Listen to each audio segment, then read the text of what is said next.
Thank you for tuning into the Natty News Daily podcast. This episode is brought to you in part by our sponsor, Core Nutritionals.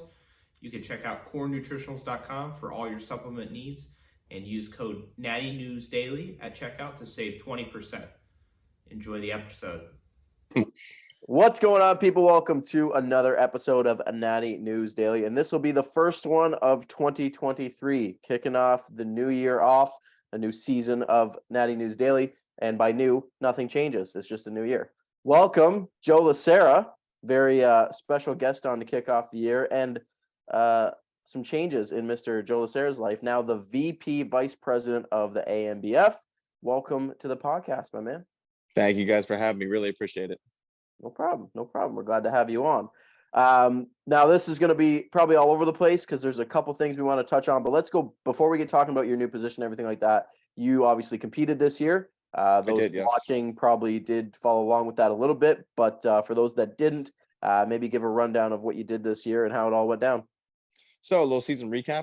This year for me was kind of really getting my feet into the bodybuilding division. So, coming back, everybody kind of knows me as Mr. Classic Physique America, won that in 2020, 2021. I lost that title. And then I was just kind of looking for a new challenge per se. So it was kind of stepping forward into the bodybuilding division was the main thing for 2022, whether that sticks or not, who knows? At the end of the day, it's all bodybuilding. So divisions are just divisions, just what we enter the competition in, but it's all bodybuilding to all of us. So started off the season with the aforementioned organization, ANBF, the King's Cup, which is our fall kind of year-end show for our organization.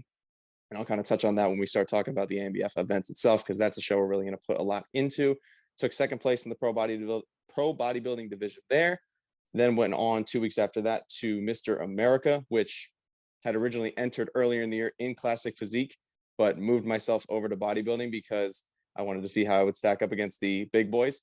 Fortunately, didn't place in the tall class, but kind of knew what I was going into, going up against the best of the best in the country. Just knowing I could stand next to them and not look like a fool was all right with me. And then 2 weeks after that, I did the INBF Battle for the Broadway, which is where I earned my WNBF pro card. And kind of circling around to that show was something I wanted to tick off in the sense of, it's a professional status I've kind of looked at for a while now in terms of, its regard. And also with the aforementioned administrative role within the ANBF, I knew that obviously I wouldn't be competing in ANBF shows while holding an administrative role, because that's definitely a conflict of interest. That's why you don't see Kent doing any of his own ANBF shows. He competes elsewhere. And that is one thing about both of us running the ANBF now. It's, we are competitors first driven. We're competitors ourselves. So I wanted to make sure I keep my options open as far as where I can compete, because I'm, maybe not in 2023, but I'm still going to be a competitor. I'm a young guy, I'm 27. So I've got many, many years ahead of me competing, and I wanted to just start testing out different organizations and see where that lands. So that landed a WNBF pro card, and that was a good way to kind of, check that box and end off the year. So who knows what the next holds competitively. Yeah, no, it's awesome. Yeah, I mean, we were there live, obviously, for the Mr. America on commentary, so we got to see that in person, and you looked awesome up there. I definitely think Thank you. Like out of place within the bodybuilding division. Like, we've talked about this before separately, but like within natural bodybuilding, maybe there's not as much of a discrepancy between classic physique and bodybuilding. There's obviously, I think the top classic competitors in the natural stream, there's still going to be some differences that you could point out, but it's not as big of a discrepancy as within the open, right? Like when we saw this past weekend at the Mr. Olympia, like you put Bumstead next to Hottie, like that's a very different look. Absolutely. But within bodybuilding, within natural bodybuilding, like you could cross over and still have that classic-esque flow to your posing and stuff like that, your transitions, but still be, quote unquote, an open bodybuilder, right? Of course. Yeah. And I think that's really, a lot of people will look to that as a detriment. And you'll hear a lot of people say that classic physique isn't necessary in natural bodybuilding. But to me, I just think it gives a competitor, it's better for business, because the more divisions we can offer, the more, attractions we can include. And a lot of people are looking up to athletes in a contest like the Mr. Olympia, and they want to look, and they have that image in their head. So they're going to want to compete in the same division as their favorite athlete. in an open category like that. So it just makes sense to keep it there from that standpoint, and then just to express yourself from a different division. Like you said, the weight discrepancy maybe isn't there where it's body weight capped in classic physique. Obviously, as natural competitors, we don't get nearly as large, so there isn't that weight discrepancy. But like you said, there's stylistic differences in the posing, and when you get to the top pro level, there definitely is a bit of a gap there. You take somebody like a Mishak or Prince Bada Lacan, and and those guys are super massive. So but I like being able to have the ability to go from division to division depending on what I kind of feel like doing and how I want to express myself, because, and like I said from the outset, it's all bodybuilding at the end of the day. All three of you gentlemen have all competed in bodybuilding and classic amongst your career as well. So you get that, it's just about what you want to express and really what you're enjoying at that time frame, really. Yeah. And there's no denying too that classic physique has kind of like taken the forefront of the sport, right? Like whether you're enhanced or not, like, I mean, I don't know many young athletes that look up to Hottie or probably even know who Hottie is if they're not right. like Who know who Hottie Chupin is. Yeah. Right. They know Nick Walker, but like not a lot of them aspire to look like Nick Walker. But Chris, Terrence, Ramon, like those are physiques that people are very much idolizing, kind of coming up in the sport, like your 17, 18, 19-year-olds. And, I think some aspect of natural bodybuilding could maybe take a hand at adding classic physique into more shows. We're trying to, with the show we're intending to run next year, having like a Mr. Classic, like separate little division. So it's not classic physique as a whole, but presenting that option that people can still jump in and kind of get that fix. I love that. Yeah. Didn't Andrew did that over with the WNBF UK, right? Yeah. And he said it was a raging success, right? And speaking specifically here in Canada, I mean, Chris is Canadian, right? So right there, you have that cult-like following already, just culturally. But the numbers don't lie at every show I've been to. Registration is probably like double classic to open bodybuilding, right? And it's just, I used to think that it was maybe like people didn't want to wear the trunks or people maybe didn't want to get like as shredded. But I mean, at the highest level, these guys are still getting like ridiculously diced. I think it's just they like the look. I really do. I think people look at that aesthetic shot that, Chris now embodies that was the 70s, 80s, and 90s, right? Like when of course, like I'm sure all of us could rhyme off, your Arnold, your Frank Zane, all those physiques that we kind of like us in our 20s were brought up like looking at in magazines and stuff like that. And that is now your Chris, your your Terrence, Logan Franklin, like these are all now what the current crop is looking up to more so than I think the open bodybuilders, which is very interesting. I completely agree there. Yeah, I couldn't agree more with all that. Any additives there, boys, before we move on? No, I love it. And it's an opinion that I think Dan, I've you look changed. like you're just I'm listening. Embracing it. I feel like I've changed my opinion on this multiple times in the past couple of years, because, and I've, on one of our podcasts, I even said it. I think a top level natural classic physique competitor can do well in both classic and bodybuilding. I think there is a subset of high level bodybuilders though that probably wouldn't do as well. I'm thinking of like the bantam weights and some of the guys that are just not built with like the wide frame. So it's interesting that, you could definitely see crossover in both, but I think there's probably a disadvantage for certain athletes to try and compete classic, where most classic guys, I think, have it a little bit easier if that's like their true calling to swap over, right? Like Leroy, you're a great example, right? Like you can do both interchangeably just depending on the way you present yourself and maybe your conditioning to some degree. And you showed that in your last season, where Dan, I think we talked about, your structure maybe not as well suited for certain divisions just because of certain strengths that you have and weaknesses that you have. And I can think of a handful of other, smaller framed, like the bantamweight WNBF guys that just wouldn't really fit the look of a classic physique. Yeah, you're right. I don't know if we've talked about that on the podcast, like for me, but yeah, we've talked, off air. I think I've talked with both of you individually about that. Yeah. I'm probably going to be just doing open bodybuilding, but that'll yeah, that's a separate topic though for another day. We got Joe on. That's something too that we're trying to like with when it comes to judging that kind of subdivision that we're doing. You know, we want to have like classics, like esque poses and stuff like that. And then, you know, I don't know how, you know, it's a look, right? Like, I don't think the winner of, you know, the overall in bodybuilding would necessarily win that sub classic class if they entered it, right? Sure.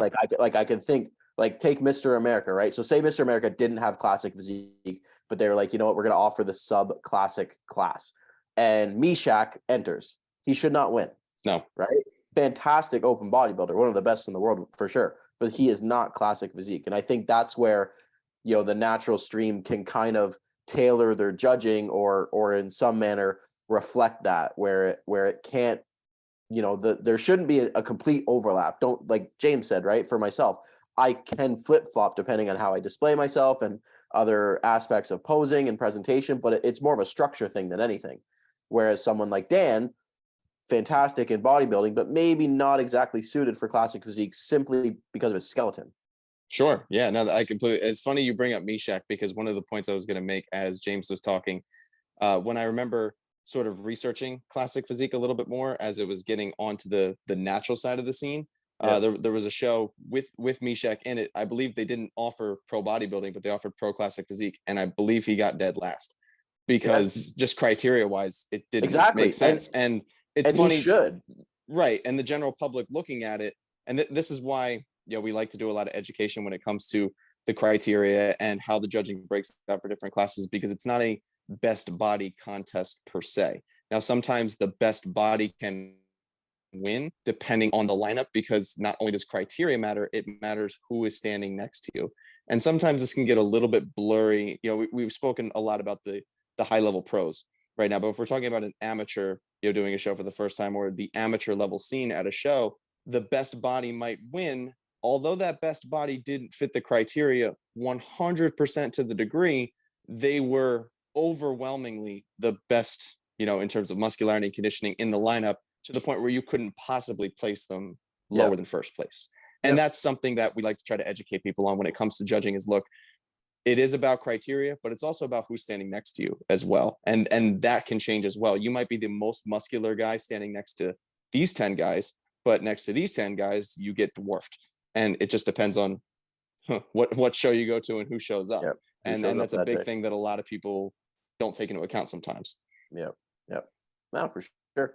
Sweet. That was a good little side tangent. So let's go now with your new position. So you said this has been in the works for a couple of months now? Yeah, a couple months, actually kind of around Mr. America timeframe. Kent and I started kicking the tires on this. He originally had somebody else in a vice presidency type of role that just didn't kind of pan out. And he's been, you know, kind of flying solo for the last couple of years now, just sort of running things by himself, and mainly just looking for, you know, he was looking for an administrative right hand.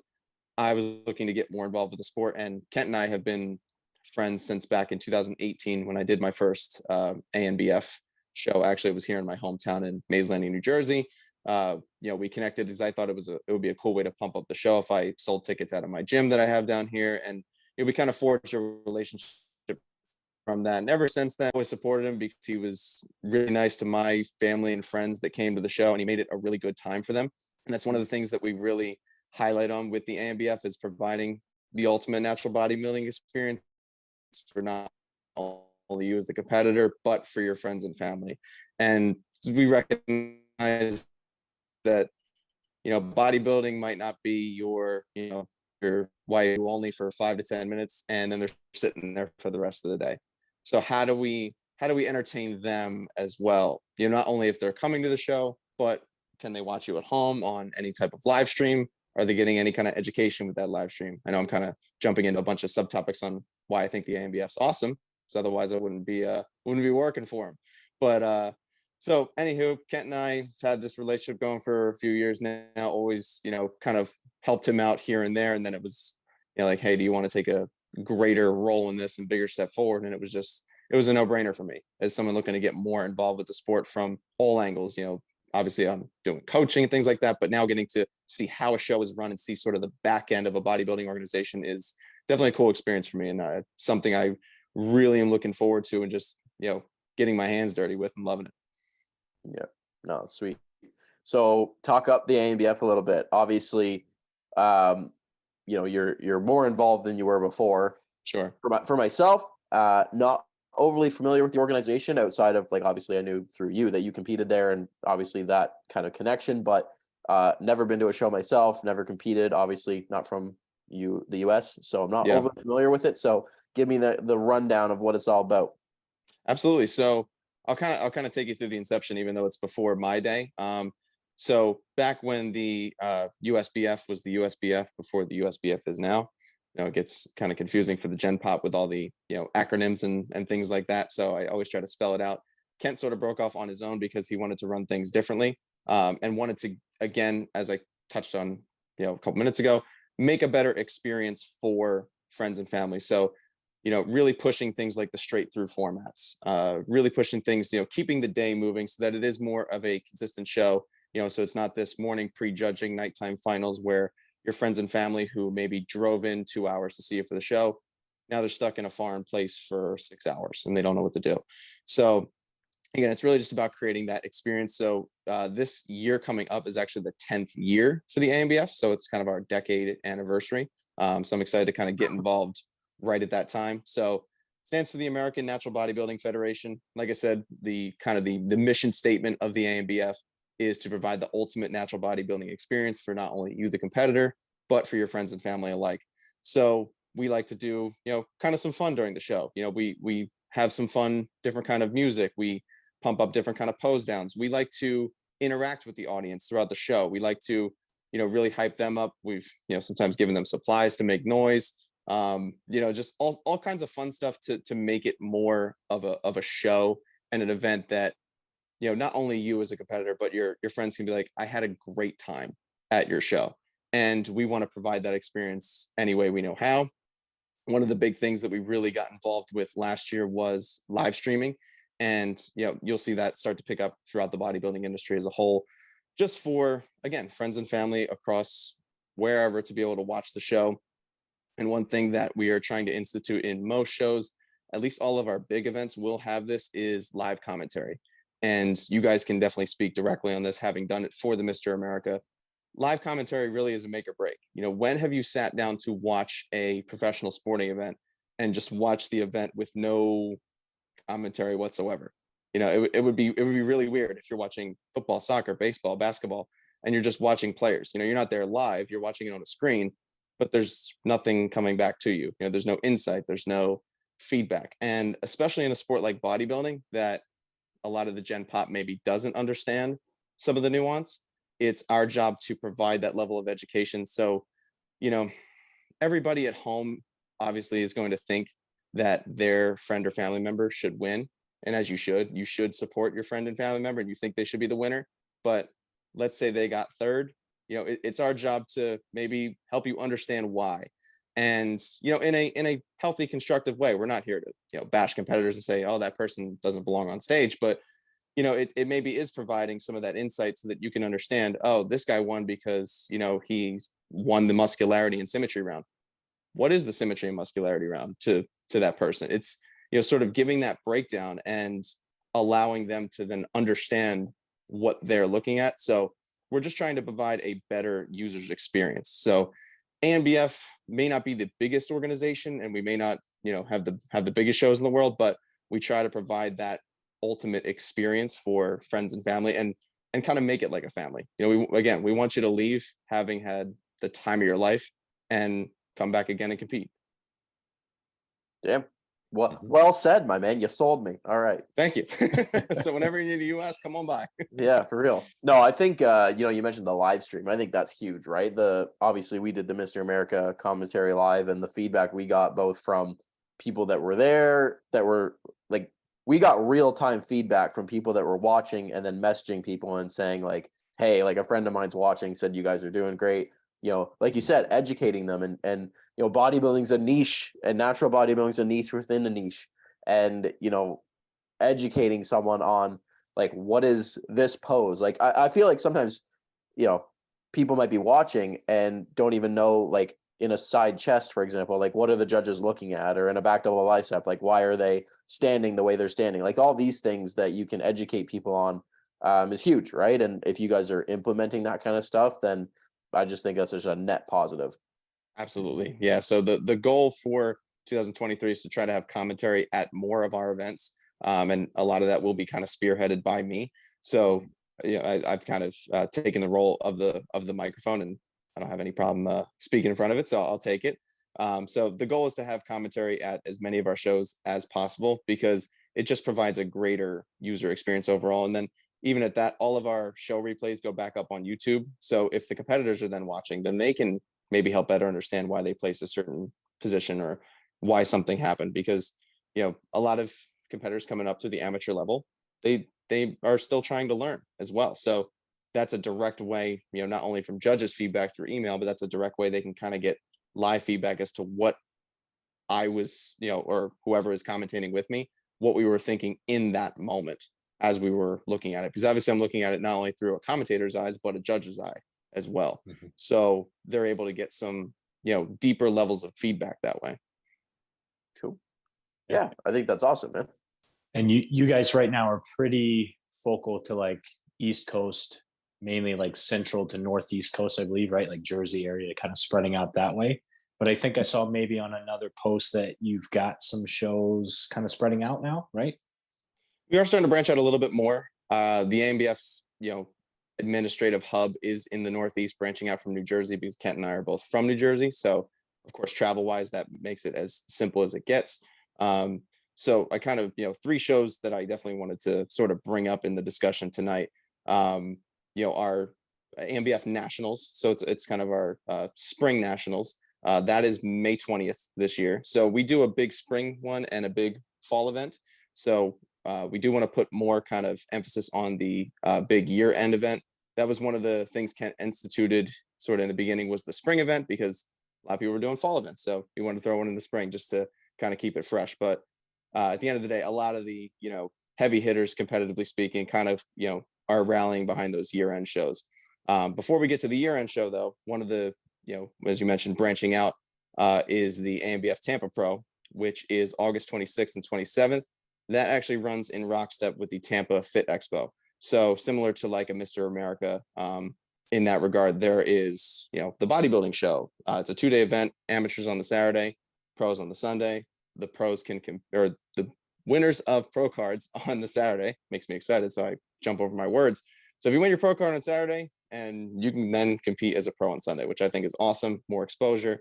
And just the expo itself, having that exposure is one of a kind. So bodybuilding, powerlifting, strongman, CrossFit, there's just a little bit of everything there. And the show is held inside the expo. So you buy a ticket to the expo and you could, get into the show from there.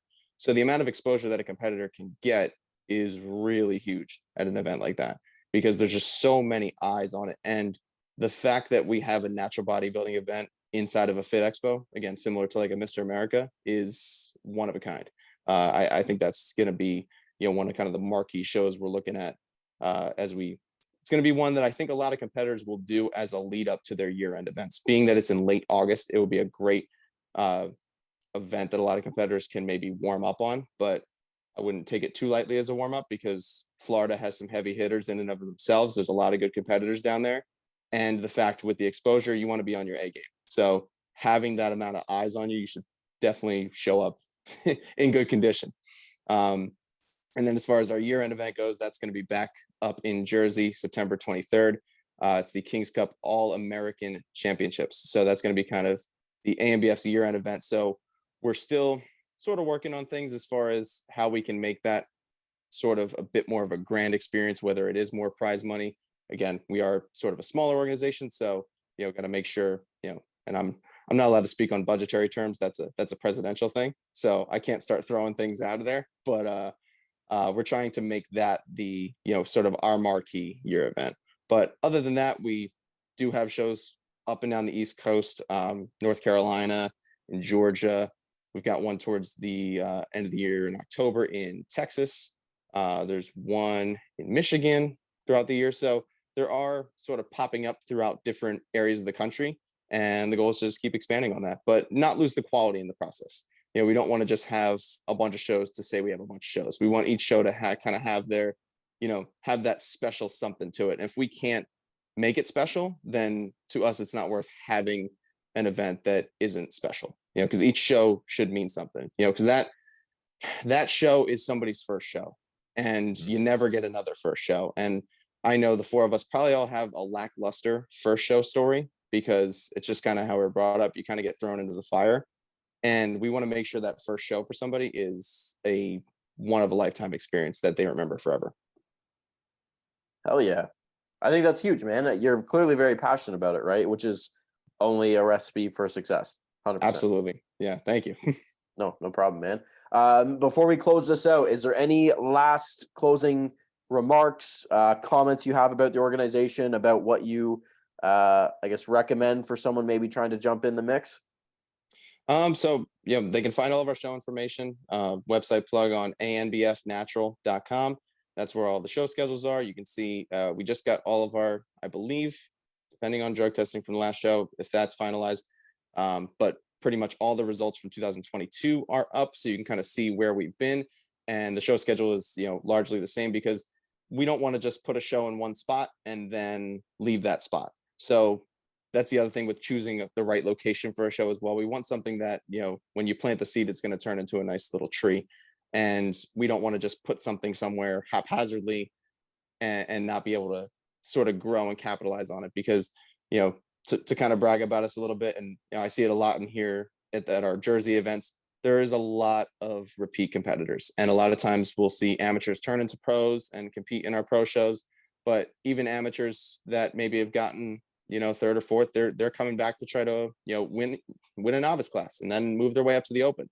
So we get a lot of return competitors, and I think that's, again, just from the passion that we put into it. And like you said, that the passion's totally genuine, especially from Kent and I. We are bodybuilders first and foremost, so our ideas and how we run shows is from a competitor's experience. It's not from a business perspective. The business end is totally second when it comes to the ANBF. Yes, it is part of a profit, because it is a business at the end of the day, and bodybuilding is a business. But this organization is based around as competitors, how do we want this show to run? And if we were competing in it, what do we want it from A to Z? And that's really our sort of motif as putting these events together, is a competitor's first mindset. If we were competing in this, how should it run? And it just comes from that passion. So I think with both of our minds together, I'm just really excited to, plug away and see what we can do. Sweet.